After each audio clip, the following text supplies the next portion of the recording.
Welcome to Season 4 of the Changing Earth podcast with Sara F. Hathaway, blending survival fiction and fact to bring you entertaining education that will help you dream, survive, and thrive. And now, here's your host, Sara F. Hathaway. Hello, and welcome to the Changing Earth podcast. This is episode number 147, Season 4, Episode 23. Well, I've got to be honest with you guys. I've been doing a lot of soul searching lately. My podcast takes up a lot of my time during the week. It's a big project to produce and doing all the interviews and everything. And I absolutely love producing this podcast. And I love what I'm doing. I love receiving the feedback from all of you guys, how my work is really helping you out. But at the same time, bills got to be paid, and I want to get my books written and things like that too.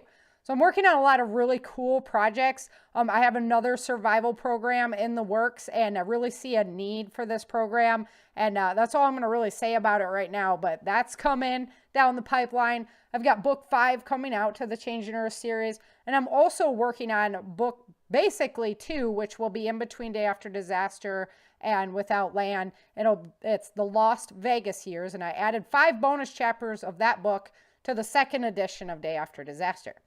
So I'm working on that right now, trying to get part 2 out to you. That part will be Daniel's story, so it'll be really exciting to see how everything went down there. I've been having a lot of fun working on it. So the bottom line is that I need some help to keep everything going. So I partnered with Patreon.com because Patreon gives me a way to give you more value for your contribution.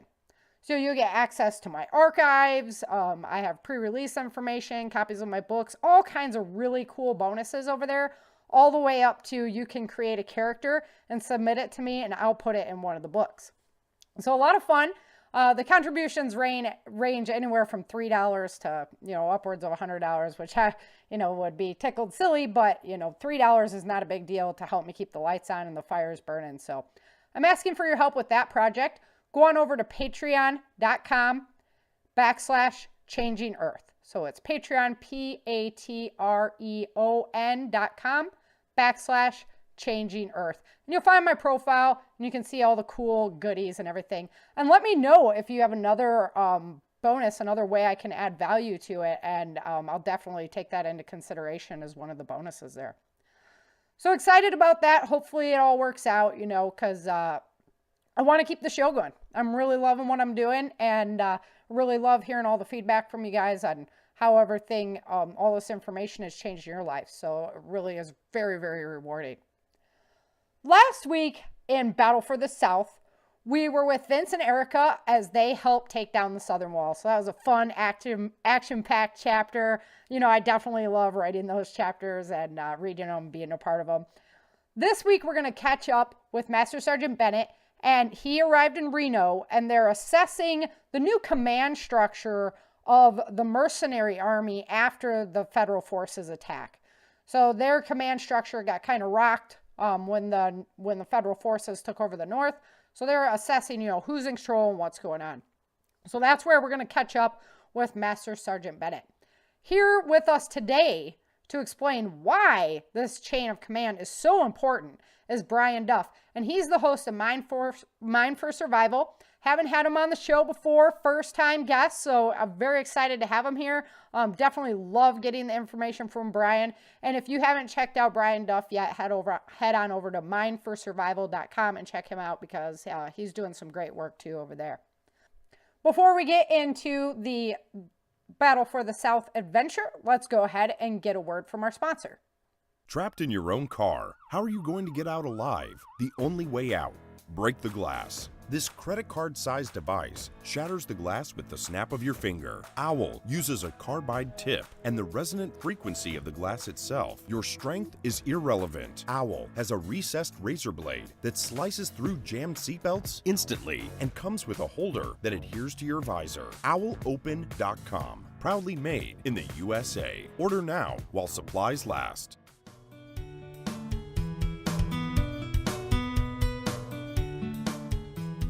Chapter 23. Bennett thought Major Burgess looked good for the ordeal he had just been through. He was 45 now, but still had a baby face. It was smooth and the worry lines had not left their marks behind. He didn't have a family either, and maybe that's why he and Bennett had become such close friends. There was no time to catch up now. Major Burgess had been waiting for Bennett to arrive so they could join a meeting of the high brass that was already in progress. Uncovering a bald head, Major Burgess removed his hat as he entered the building. The building was one of a few that had survived the Great Quake with little damage. They entered a conference hall and quietly tried to blend in somewhere in the back. The speaker stopped talking for a moment, but there were nods of approval as the men were recognized. Lieutenant James Merkley stood at the head of the table. Apparently he was in charge now. Bennett approved of the decision. Both Lieutenant General Merkley and Hollowstaff had owned large defense contract companies before the Great Quake. It was these and so many more private defense companies that had joined together to form the mercenary army after the Great Quake. Lieutenant General Hollowstaff was known to be moody and make aggressive decisions. Hollowstaff stood next to Merkley, but it was clear he was not the commanding officer. They were discussing the need to promote someone to Major General because Mike Barnes had been killed in the Northern Invasion.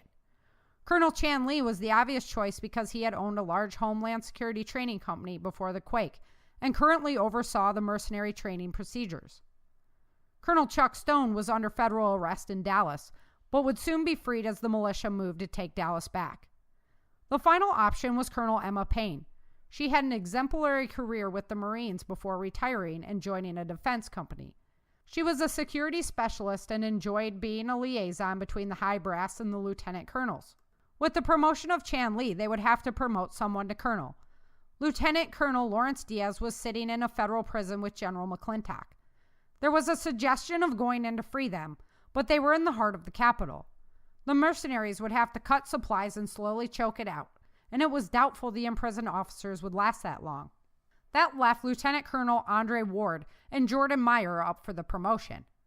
Ward was in Montana and had a pulse on the western walls and a strong relationship with the native populations in the Northwest. Meyer was in Louisiana, wedged in between the central wall and the battleships in the Mississippi Sea. He would have a very complicated strategic position before too long.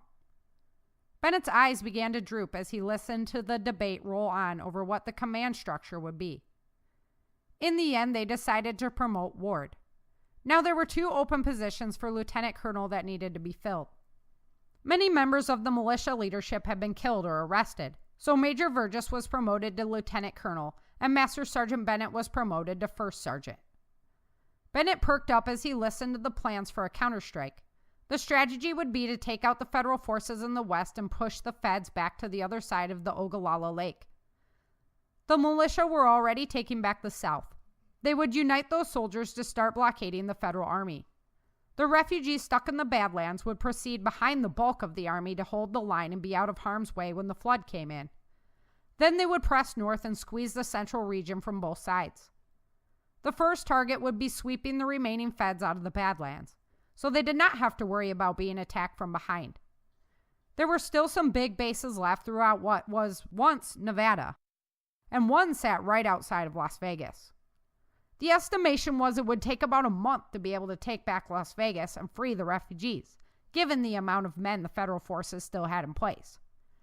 First Sergeant Bennett, it did not help our case against the federal governing board when Vince and Erica Moore could not be presented for verification that the conditions of their probation were being honored. "Do you know where they are now?" Merkley asked him. "Yes, sir, they're with the Southern militia. They're either headed to the southwestern wall or Dallas," Bennett replied. "We shall know soon enough," Merkley responded. "After all they did to help the cause, I would hate to lose them. With that said, we can't expend another force to get them back here." "I understand, sir," Bennett responded. He disagreed but didn't want to argue with the lieutenant general publicly. With the rank and order established and the plans to defeat the federal forces laid out, the attendees were dismissed. First Sergeant Bennett had a feeling he just couldn't shake. He knew Erica, and it wouldn't take her long to get into trouble. He had already made Lieutenant Colonel Burgess overextend himself for Erica's benefit too many times in the past. The responsibility for this excursion had to lie solely on his shoulders. "You coming?" Burgess asked Bennett as everyone was leaving the room. "I'll catch up," Bennett responded. He went and approached Lieutenant General Merkley. "Sir, permission to speak freely?" "Granted," Merkley replied, poring over his maps. Sir, I know the Moores left on their own accord, but I had a hand in them leaving, and Bennett tried to explain. The Moores left in direct violation with their probationary restrictions. Merkley shut him down quickly. Sir, if Erica Moore was the kind of person that followed orders instead of her heart, we would never have swayed so many citizens to want their freedom back, Bennett explained. What are you after, First Sergeant? Merkley wondered, looking up from his work. A truck and a few soldiers, so we can go get them and bring them back, Bennett requested. They are fighting with the militia. What makes you think they'll want to come back? Merkley wondered. I've spent a lot of years with them. They're after their family and friends in Las Vegas. They want to get them out before the next quake, Bennett responded. Vegas is swarming with nervous feds right now.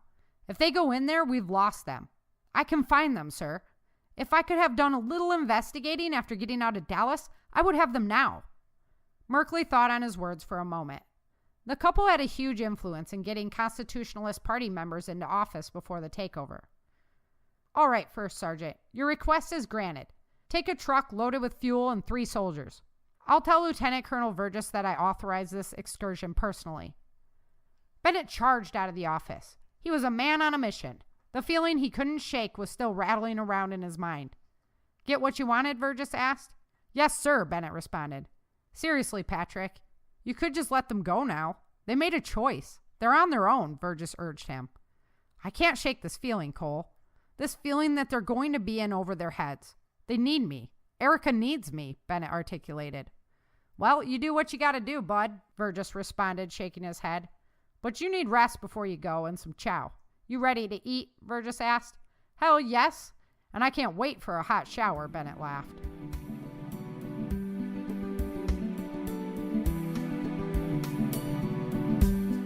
As Bennett heads off towards New Mexico, he has a higher rank and a firm understanding of the current chain of command. And here today to talk about why it is so important to have this chain of command is Brian Duff. Brian Duff is the host of Mind for Survival, and this is his very first feature on our show. Brian is the go-to resource for concerned people who want to improve their safety, security, preparedness. He is a proud former Army Ranger, paramedic, firefighter, high-threat security special, and international security director who has served and protected people around the globe for decades. When he's not working to help others, he can be found in the garage, tinkering away, out on the hiking trail, or meeting up with friends and occasionally trying to find the end of the internet. Make the choice. Take a look at Brian's virtual home, mindforsurvival.com, and set yourself up to overcome and survive any difficult situation. You can get a hold of Brian at Mind for Survival. That's mind, the number 4, survival.com. Before we welcome Brian to the show, let's go ahead and get a word from our sponsor. Today I want to tell you about a video that was just released by the man who notoriously predicted Trump's victory. He was one of the few who predicted Trump would win the presidential election, and he was even mocked on live TV for saying Hillary would lose. He's also notorious for predicting other major events, such as the financial fiasco in 2008. I'm talking about Jim Rickards. He's the nation's most vocal and intelligent proponent of the gold standard. Not to mention, he's a national security advisor, Pentagon insider, and financial warfare expert. Well, now he's making another shocking Trump prediction, one that he anticipates the fake news media will not cover. If you want to hear about this shocking prediction, go to www.author-sarah-f-hathaway.com/newsletter. This shocking prediction could impact your life and the lives of millions of Americans. Go to www.author-sarah-f-hathaway.com/newsletter and click on the show notes for this week's podcast. That's www.author-sarah-f-hathaway.com/newsletter. Hi, and welcome back to the Changing Earth podcast. I'm happy to have you back with me, and today I am here with Brian Duff. He is the host of Mind for Survival. Brian, thank you so much for coming on the show today. I really appreciate your time. Thank you, Sarah. I really appreciate being on here. This is going to be fun. I know we've been trying to hook up for a while now and get some shows produced together, so I'm excited that we finally nailed a date down here. Yeah, it's that work-life balance trying to do podcasting on the side, right? Yeah, I know. Like, come on now. Podcasting should be primary, but unfortunately, we're all just scraping the buckets over here. Yep, exactly. So today, in this chapter of the book, Bennett, he's rallying the mercenary army to assess the damages to their command structure. So their whole unit was just annihilated. And so they're just kind of regrouping to figure out, okay, who do we have left? Who's going to be in charge of what? So we're going to talk a little bit today about command structure. So why don't you go ahead and introduce yourself to my audience and kind of let them know a little bit about your history so they know, why you're qualified to talk to this point. Oh, thanks a lot, Sarah. Well, first off, thanks again for having me on here. I'm real happy to be here. But my history and my resume, it's all over the map. But I started off as a kid. I've always been in preparedness. And when I was in high school, my buddy's dad got me into it. He'd been a Marine in World War II and kind of gave me the bug to join the military. So I actually got hired by the fire department in Southern California for a few years. I did that, and I just really wanted to join the military. So I went in, I ended up in the Ranger Regiment, did that for a bunch of years, got out, and went back to being a paramedic after a while. Eventually, that led into overseas contracting. I spent about 10 years working overseas in Iraq, Afghanistan, Pakistan, all kinds of fun places. Worked my way up through the ranks to the point where I had probably about 2,000 people under me at one time. Came back to the States, worked as an international security director for a bunch of years, and now I run a tactical medical training facility out of Las Vegas. So that's kind of my awesome. whole little rigmarole there. Nice. Yeah, I'm going to have to come down and check that out. We're through Vegas every once in a while. We go down to Texas and stuff. We're drivers, so we like to drive. Yeah. I just actually flew back east, and man, I am not a flyer anymore. I used to be, and I'm just trying to figure out how to make those long drives on my own. But anytime you want to come, or any of your listeners come, just feel free to shoot me an email. I'll show you our facility and everything we have. It's a blast. I really enjoy it. Yeah, that sounds awesome. I'm down there for Taekwondo competitions too every once in a while. So. Oh, awesome. Have you been out? I know this is off topic, but have you been out to any of the Cirque du Soleil shows yet? I went to one years ago, but I've been so busy since I got here, and it gets so crowded down the strip. I live out on the edge of Vegas, and so I just kind of I really don't want to go down there and mix with the crowd so much. The show that they have, though, it's Ka show. It's like the most storyline show. Phenomenal production. Like, I would go to Vegas just to see that show again. It was that awesome. So yeah, recommend that one. The performers are amazing. Talk about being in shape with doing what they do. It's like they're doing deadly act. I mean, they just did here recently. Yeah.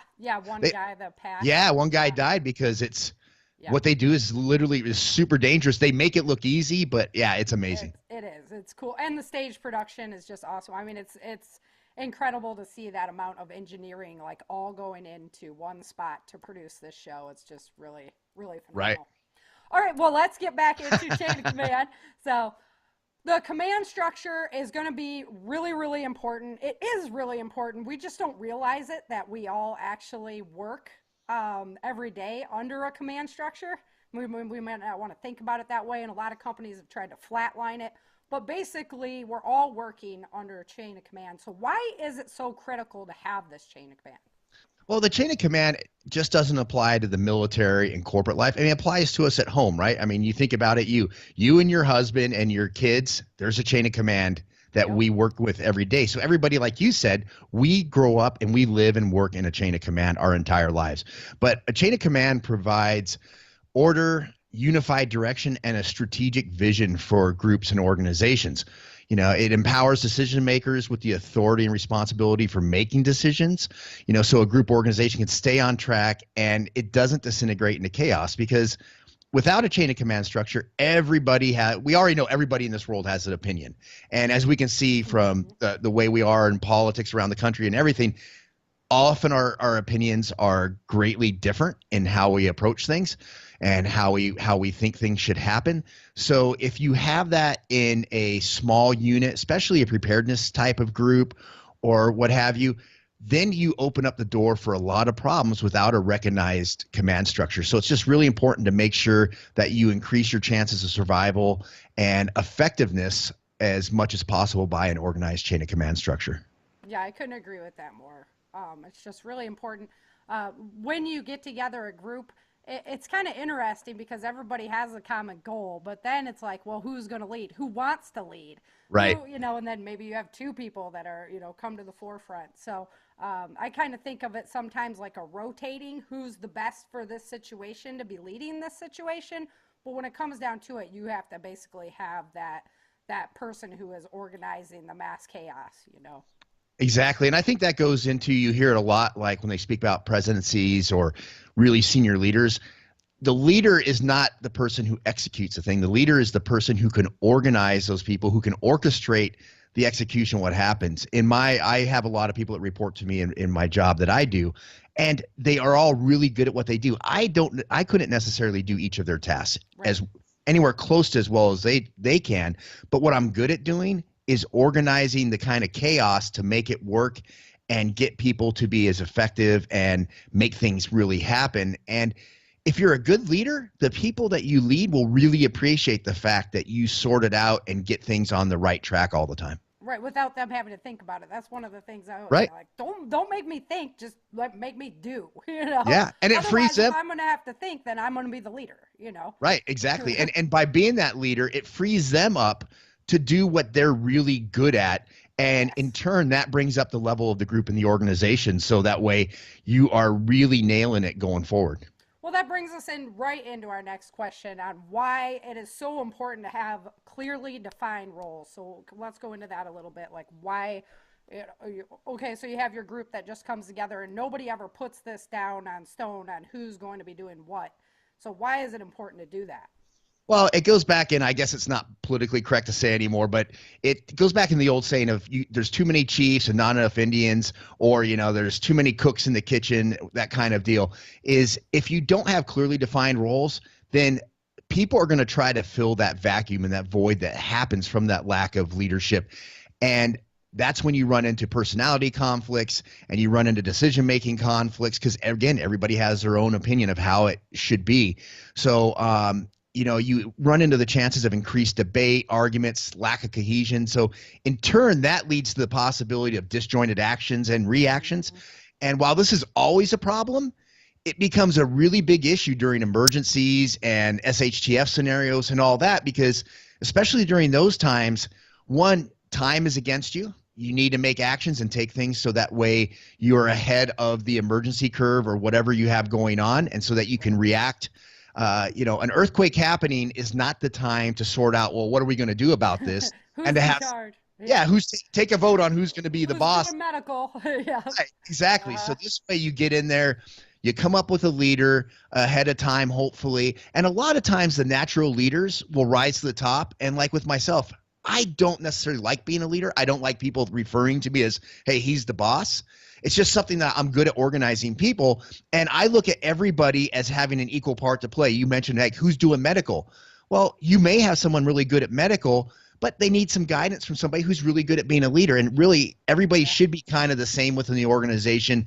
Everybody's valued. It's just that leader happens to be the person that is the person that kind of provides the guidance and ultimately has the authority and responsibility within the group to make things happen. Right. They're the ones who are looking from a big picture to be able to see, I need all these working pieces to happen together. And so I've got him or her, everybody's in charge of their individual sector. We've got to make all the sectors work together. So exactly. Another issue I saw when chain of command gets kind of muddled is a big decrease in morale, because nobody really knows what's going on and nobody can trust in the leadership of whoever is guiding them. And so I've seen that when the chain of command is not clear, that the confusion causes morale to decrease as well. Oh, exactly. And that's huge. I mean, think about, as preppers, we talk about the SHTF situation. Your morale in an SHTF situation is not going to be that high, really. I mean, in the worst case scenario, society's falling apart. Everything around you is unknown. the only good thing I guess about it would maybe the bill collectors wouldn't be on your case to pay a credit card payment or something like that, hopefully. Right. But you're trying to your goals go from, hey, how do we enjoy life, to trying to survive day to day. So having that leader in there that can help keep your morale up is really huge. It's a big, important thing. And it means not being a leader. You want to be a leader that gets buy-in from people, that motivates them to want to do a good job, rather than through trying authority to make people do a good job. Right. Like, hey, we're all doing this together. We can do Yep. it. We can make it, So that brings us right into the next question. You're just leading me right on in there. So what kind of, supervisory skills would be ideal? And I love asking, I love exploring leadership, because I'm like you. I don't really enjoy taking the leadership role. I like being kind of number two in charge. That way somebody else has the mainstay. But somehow I am often urged into these leadership roles. People want me there. They elect me to be there or whatever. So Sure. I love picking brains on different leadership qualities. So what do you think, some of these great skills would be in this situation? So one thing that I really like, and it's actually a book. There's a book out by a guy named Pete Blaber, and Pete Blaber was a Delta Force squadron commander back some years ago. And he wrote a book. It's called The Mission, the Men, and Me. And I think it really summarizes what a good leader should strive to be. First, you have to put the mission first, especially in SHTF type of situation, emergency type of situation. Whatever you're trying to accomplish comes first. Because again, if it's, hey, how do we grow food? How do we find food? How do we set up our defense? Whatever that case may be, you want somebody that's going to focus on that mission, so he protects or she protects the greater good and has that in mind of that group. Because failure in those kind of situations is a really bad thing. Kind of epic. Yeah. Yeah, pretty epic. It might be your last failure you ever have the opportunity to make. Then next is taking the men and women into mind and focusing on them. So like in my job, teaching medicine, or I don't necessarily teach that often. I have people that do it, but I make sure, like, okay, we're teaching, say, an EMT course, or we're teaching a tactical medic course. That comes first. Then I worry about making sure all my instructors and all my support staff are taken care of. Because if they're taken care of, then they're able to execute the mission and get that taken care of. And then last in everything, I focus on me. If I take care of the mission, I take care of the people that are executing the mission, then I am pretty much taken care of. But it's, in the military, the last people to eat are always the leaders. They always put themselves last. And I think if people can do that, then I think they stand a much greater chance of having some really good leadership out there to help people, because you're not concerned with yourself. You're concerned with the other people around you, and that makes everything happen. Then you also want to have somebody that instills confidence in people and is respected and trusted by the group. Because especially in a SHTF type of situation, or whether it's just a localized disaster or what have you, if people are not confident in their leader, well, again, it gets back to the morale issue. Then they're like, wow, well, they already have a lack of confidence, because most people aren't preppers. Most people don't think the way we think. So they're already in a situation that is so alien and abstract to them that they're having a difficult time having confidence that, hey, am I going to survive tomorrow? They're scared and all that. So as a leader, you really need to be able to go in there and just instill that confidence that they're like, okay, this person has it going. Somebody knows what they're doing. Exactly. And we're going to be okay because of them. Then you want somebody who's able to function well and remain calm in a stressful situation, because that's, everybody can be a leader pretty much when times are easy. It's when times get hard and making those hard decisions and again, putting the group first becomes difficult.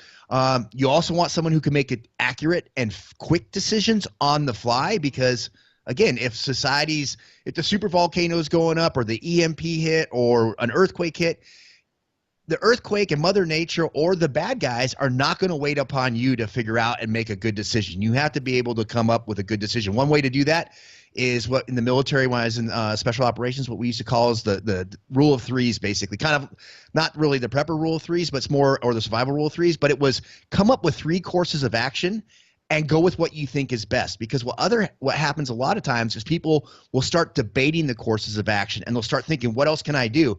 Just get 3 and start executing that course of action. But you need situational awareness to see what's going on. And if that course of action is starting to go off cue, or take a kind of, making a crazy Ivan and doing a reverse on you, and you're sitting there going, oh, this isn't working out so well, you need to be able to adjust on the fly. You also want somebody who can delegate well and, and can figure out, and this is one of the key parts of a leader, is you can play to people within your group strengths and weaknesses. We all have weaknesses. We all have strengths.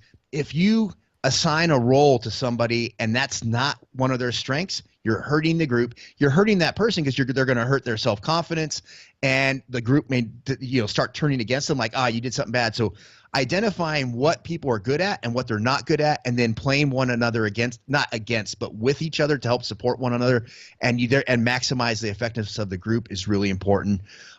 You also want a leader who motivates people to perform rather than demanding them to perform.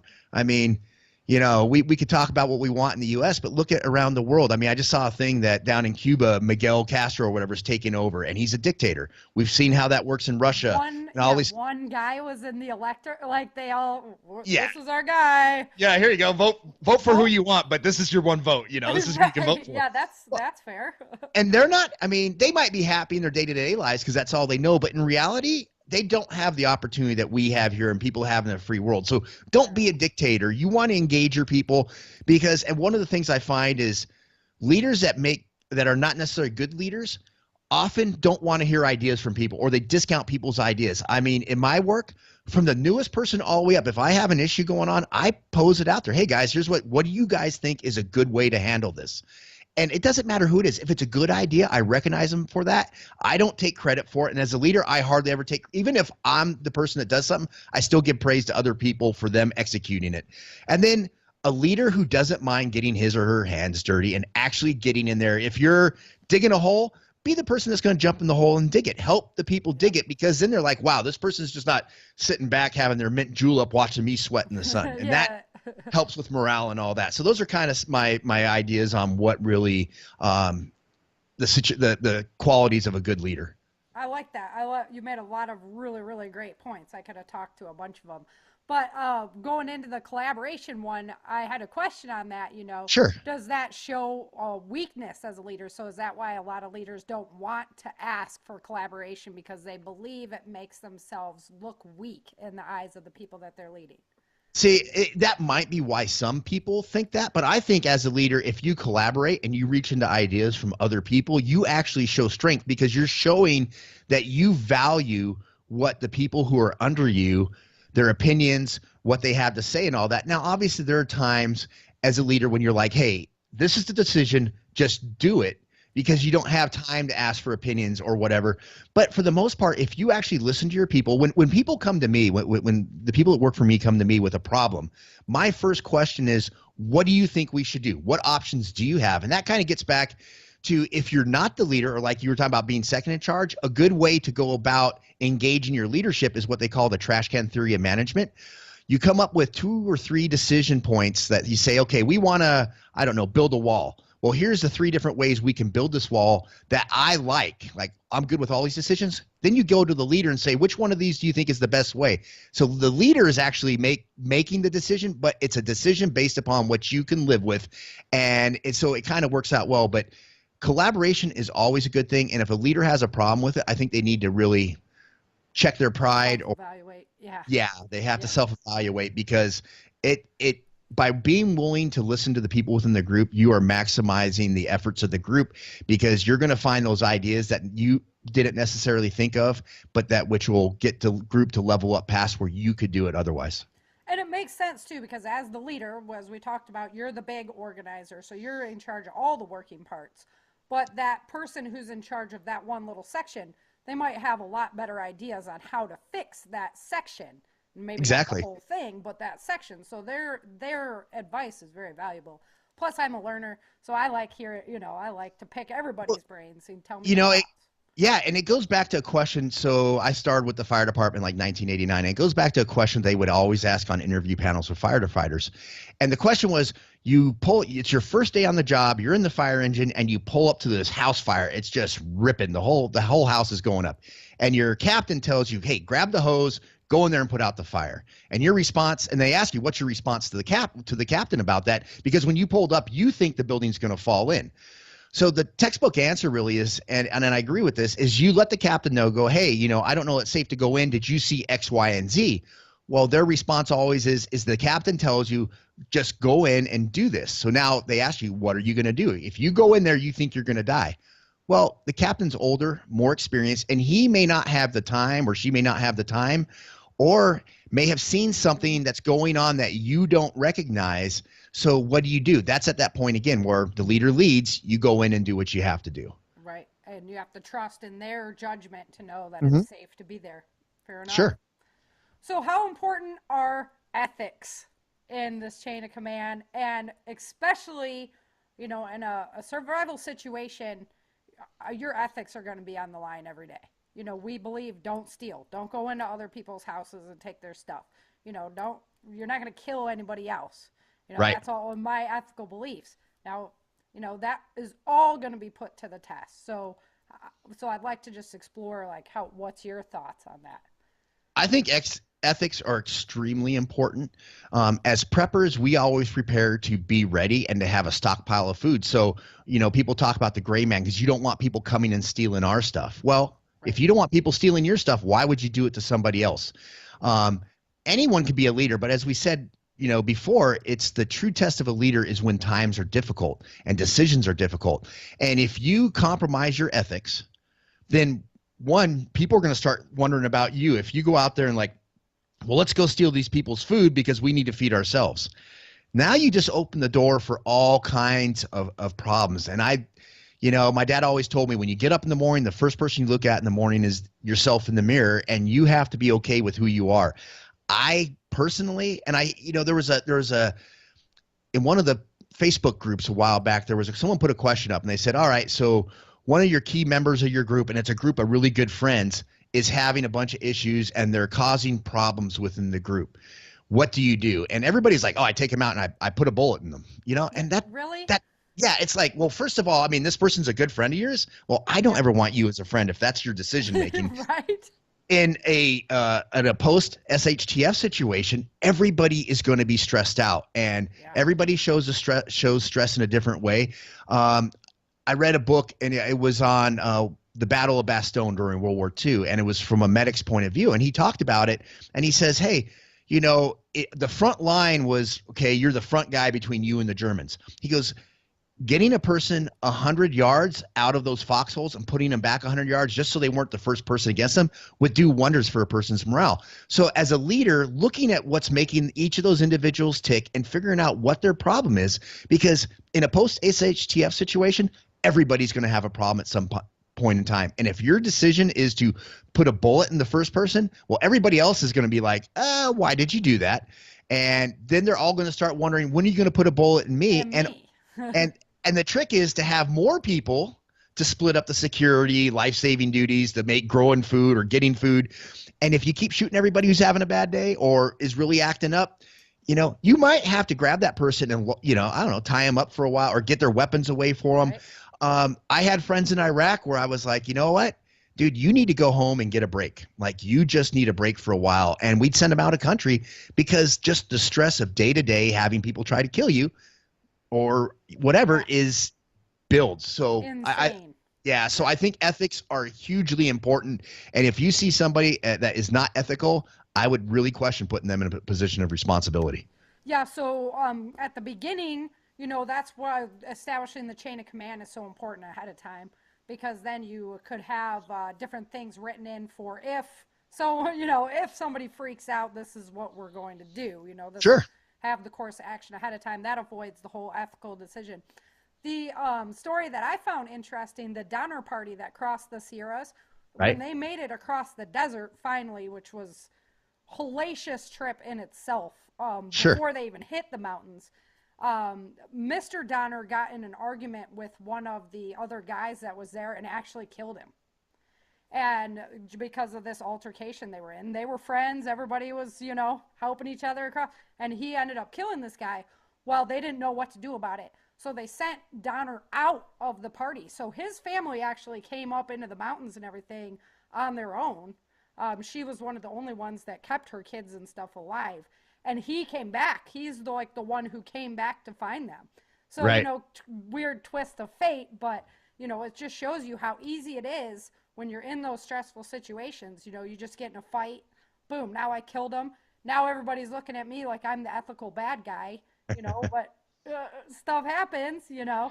so you can see it really happening there in a real life example. Sure. And a good quality in a leader too is one that recognizes that they have faults and that they may be subject to that stress as well. And Yep. that's willing to say when people start looking at you funny or something's going on, that's willing to listen to them and like, maybe you as the leader need a break and you need to step back for a little while, because being the leader is stressful, because you have when you really, if you really are the leader and you care about the people that you're leading, then you're going to be really stressed out, because every decision, especially in the prepper universe, is a potential life and death situation or decision. So you want to, it's going to add up over time and you're going to need breaks. I mean, we're doing this podcast today. I just worked 10 days straight. I'm taking the day off because I'm like, I'm done. I need a break. Well, if this was a post SHTF situation or something, you know what? I would need somebody that I would trust to go, all right, hey, can you handle it for the day? I just need to go let my mind decompress and not think. And that's crucial, that a leader also can recognize that they're having issues too. And that sounds really easy, but a lot of times it's not, because you're bearing the responsibility of that and you're like, I can't take a break because if I do, it could all unravel while I'm not there, and you're freaking out over it. So that sounds like a really easy thing to do, but I don't think in reality that would be as easy as No. When I went to bed last night, I was all set on getting up and going to work after we got done doing this today. But no, the more I think about it, what I found over time is when you're in stressful situations and you don't give yourself that mental break, you end up, your decision-making ability degrades. So you can actually do more harm than good. Whereas if you just if something happens while you're taking that one day off or letting your brain cool down, you're there to jump back into the saddle if things need to happen. But stepping back, letting them handle the day-to-day stuff and just relaxing a little bit is huge, because that's what you're going to do as a leader. Is you're walking around, you're looking at people getting stressed or having trouble, and you're like, hey, and I tell my people all the time, I'm like, you know what? I had a guy that worked a bunch of days. He's a really hard worker. And I told him last week, I'm like, you need to take a day off, go work from home for a day, because you've been working a lot. Your pregnant wife is probably getting ticked off at you for being away all the time. And you're starting to stress out because you haven't had a break. Take a day off and go relax. And he did. And he came back recharged, So it's really recognizing in one another that all of that. Yeah, I like that. That's really vital. So we talked about kind of the command structure at the beginning. A lot of them are these vertical structures where, you're the peon up to the next guy, more like a military. And then corporate has gone a lot of flat structures where you have all your people just in one level with somebody overseeing it. So what, in your opinion, for your SHTF group, what structure do you think would be a better way to roll with that? Well, in a smaller organization like a SHTF group, I'm a fan of the flat structure, because if you have a small group, like, is it just like this vertical structure where, all right, you're the bottom peon, you're the next one, and it's just this like chain of command that goes just straight vertical? No, really, everybody has a role to play. Everybody has an important role to play. Probably multiple roles to play. Exactly. Right? Yeah. So having a flat structure, the book Patriots actually kind of talked about this, where the guy, I don't recall his name, but the guy who had the house up in Idaho, they said, well, because it's your house and everybody's coming here, you're going to be in charge. But after that, it was real flat. Everybody sort of had a similar role to play. And really, that leader in that case was kind of like the decision maker who would break the ties. If there was like a group disagreement or something like that, he would probably break the ties. But in that kind of organizational structure, you don't have I don't think you have a leader that's going, all right, we're doing this, we're doing that, we're doing that. You have somebody who elicits opinions from people, consolidates those into what the best course of action strategy for the group is, and then kind of goes, okay, guys and gals, here's what we're looking at doing. Get maybe another little input and then move forward from that. But that flat structure works real good, because when you have a flat structure, you're empowering people within that group. And you're being a leader by just being a natural leader rather than dictatorship. And in turn, that motivates people to participate. You get buy-in. And once you have that, you have people that take initiative, and they're not worried about, what's the leader doing. They're taking initiative and making things happen. For larger organizations, the military or something like that, yeah, you need that vertical command structure. But even in the military, when you get down to it, a platoon is kind of flat. You might have 30 or 40 people in a platoon, but your leaders are limited. You have a couple of little team leaders, a few squad leaders, and a platoon sergeant, and it's almost a flat structure in as well. But in that kind of organization, they're not necessary. As a private in Ranger Battalion, people weren't coming to me and like, hey, Brian, what's your idea on how we should do this? Right. Yeah, they're like, hey, meathead, do this now. And Yeah. but that's for that type of organization, that type of environment, that was what's needed. But for prepper and if groups, you had some kind of a guard structure and stuff like that, I mean, depending on how big your group is going to be, that's going to be extremely relevant in those situations. exactly, 100% right on there. But for prepper groups, I think more of a flat organizational structure is kind of the way to go.